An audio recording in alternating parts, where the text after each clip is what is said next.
And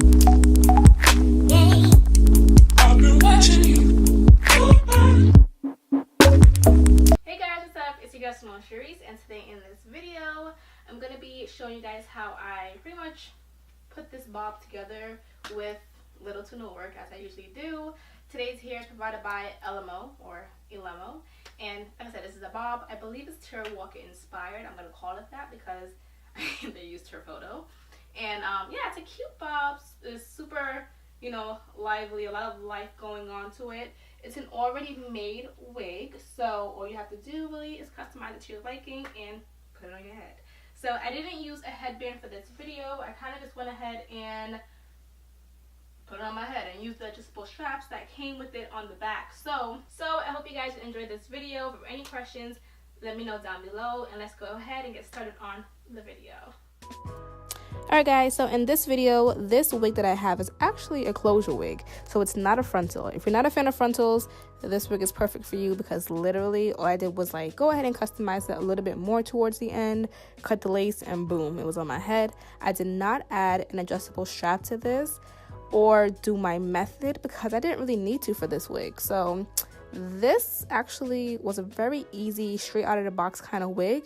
However, I did wash it. That's why it's a teeny bit wavy. But if you just go ahead and straighten it, which just the next 2 minutes is going to be me straightening it, you can get it to look really nice and sleek again and plop it right back on your head.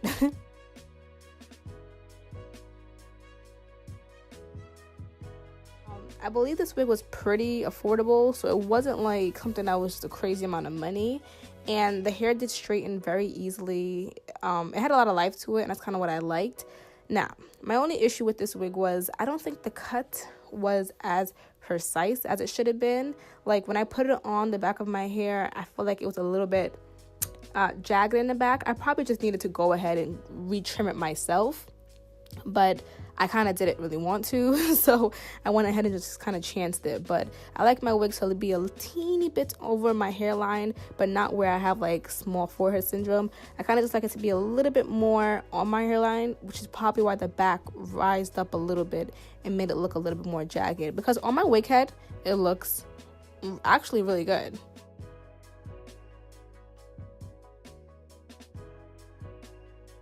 So now it's time for the closure. I went ahead and found my middle part. Now, they gave you a middle part that was kind of like already like there for you, but it just looked a little bit too neat. So I went ahead and scooped over a little bit of hair over that and made my own part.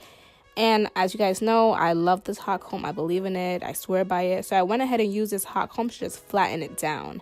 Sometimes with closures, they're a little bit harder to flatten down because they just fall a little different. But this one kind of fell weird, but then I kind of made it work a little bit. So with the hot comb, I was able to go ahead and flatten it down.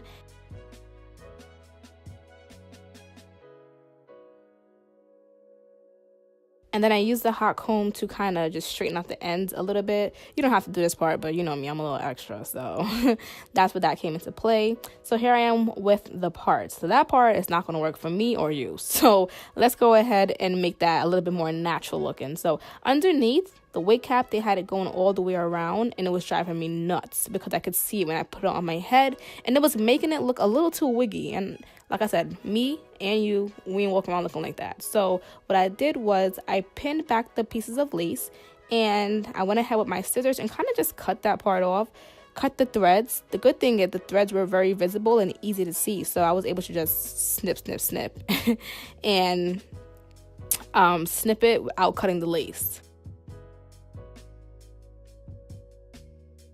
So this is what was underneath, and that for me, you would have seen that if I would have put it on my head. So then I went ahead and turned the wig inside out, pinned it down to make sure it was secure, and I just went ahead and kind of made like a little like quote unquote U-part wig. So I kind of cut out the lace that was kind of in the way.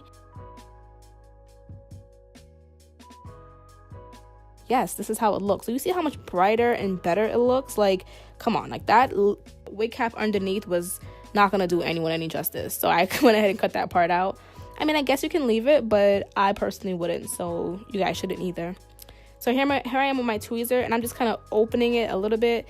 Don't open it too wide because we are not parting the Red Sea. Just open it enough where you can see the canvas head through the part. And here I am just cutting off the excess lace because we don't need that. And I didn't cut too close to the hairline, believe it or not. I actually was a little bit further away. And here I am just putting my finishing touches onto it with my hot comb. And yeah, so my friend's in town for the weekend, so you can see her suitcase in the back. No, I'm not harboring suitcases in my room. So you guys guessed it, this is not me. This is not me. I'm so stupid. But this right here is how I, present my wigs when I'm done with it. So now I'm going to put it on my head. I look a little crazy, so don't judge me. But this is pretty much the end result, guys. I hope you guys enjoyed this video. I'll have all the information for you guys down below. And if you have any questions, let me know. And yeah, subscribe to my channel, guys. Bye.